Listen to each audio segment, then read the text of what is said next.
In this lesson, we're going to learn the main riff from that example that you just heard. And premium members are going to have a chance to go through and map out the entire progression, and we're going to get deeper into it. But right here today, I want to help you test your timing with this mixed meter example in open D minor or cross note tuning. First thing we've got to do is get into open D minor, also called cross note tuning. String coming from standard tuning has to go down to a D note, so that's down a full step. And you can find that D, if you're already in standard, by using the open fourth string. So make these match. They're an octave apart, but that'll get you a D on the sixth string if you tune down a full step.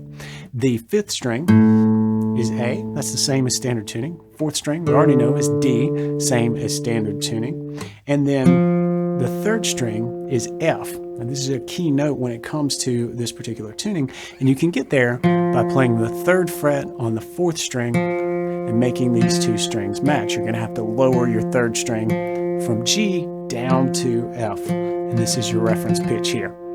All right, so with that tuned to F, then you move on and tune the second string down to A, and you can find that with an open fifth string, among other things, but that works, right?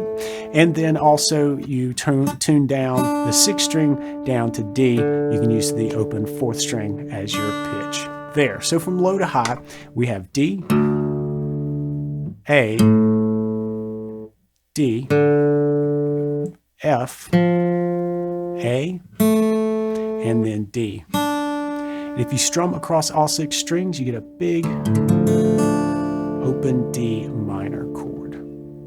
The F on the third string is what's giving us that minor sound. That's the minor third of D.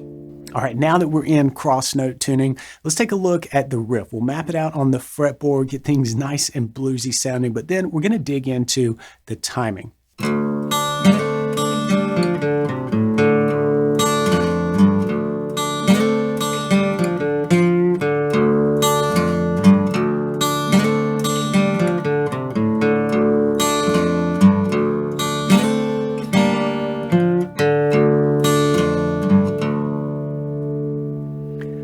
So we're starting out with the open sixth string, and then on the end of one we're doing a strum up, just a little upstroke through the top three strings, and you can play this with a pick. You could also play this fingerstyle as well. Then what we're going to do is slide up from the G. Remember, this is now tuned down, so this is a G on the second fret of the third string, and then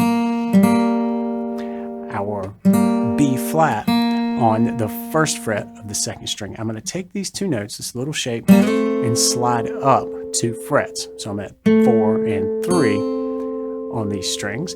And then make sure you keep your index finger clear of the first string, because I want to pluck that once I get to the top of the slide. All right, so we hear that ringing.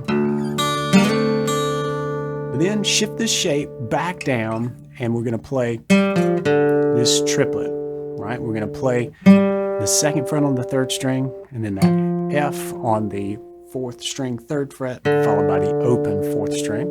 Then we've got another triplet to round out this measure. And it starts with the third fret on the fifth string, open fifth string, and then the open fourth string. So the first measure is like this.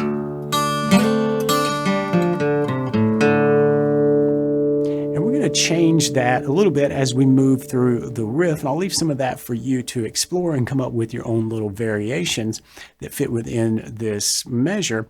But the real magic of this, or the real brain teaser, is what happens next in the very next measure. And it's easy in a sense. There's just a few notes. That's it. If we play it in time, it's simply the open sixth string, brush up through the top 2-3 strings, followed by the third fret on the sixth string, and then the fifth fret. So that's it. But that is it. This is a couple of beats shy of 4/4 time.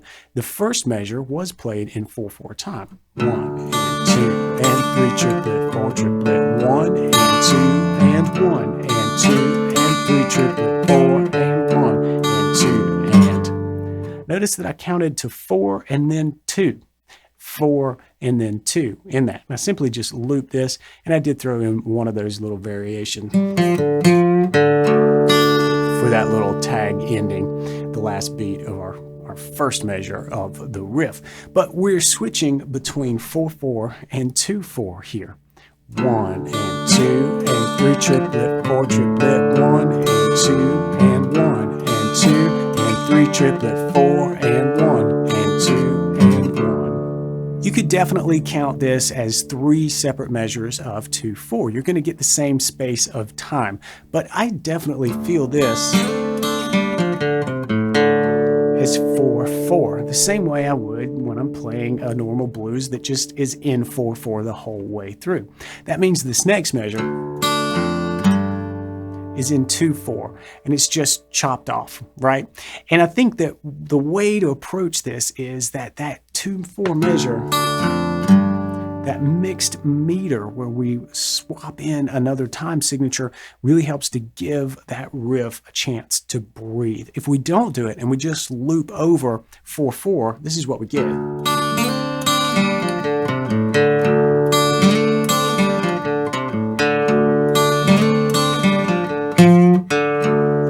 You can do that, but that's a definite different feel. To me, this thing just has this dark, brooding feel, largely because of the tuning that we're in, and that extra space really does something. So when you count it out, count to 4 and then count to 2. You're going to encounter mixed meters like this in the blues. You'll find instances where there's an extra beat or where there's a dropped beat. And to me, that used to throw me a lot. And it still does oftentimes when you're listening to something, you're snapping along, you're ready to go, and then all of a sudden something feels a little rushed or something feels like a little too much space. And it took me some time to get used to feeling that. And I think that is the key. That's my biggest tip for you when you encounter things like this, that mixed meter and where the bars are maybe a little bit odd, or chopped off or elongated. Feel it. If you work through this riff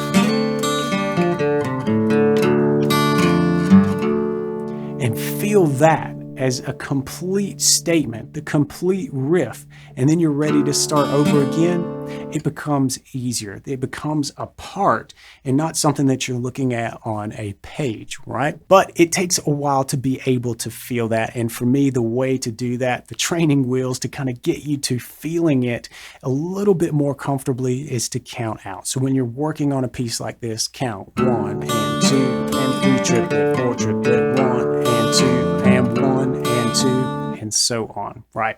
And if you're working on an old Blind Lemon Jefferson that has some weird kind of beats per bar, count it out, right? And that will help you get the feel of it. And don't forget that in a lot of the old records that are really examples of this, you can almost feel where that extra beat was needed to give the person, the artist, a chance to set up, maybe to sing another line or to finish a statement on the guitar, right? This is blues. It doesn't have to be rigid. It just has to sound good and feel good. So I hope that this helps you get there. Hope to see you inside my BJI. Until then, practice smart and play on.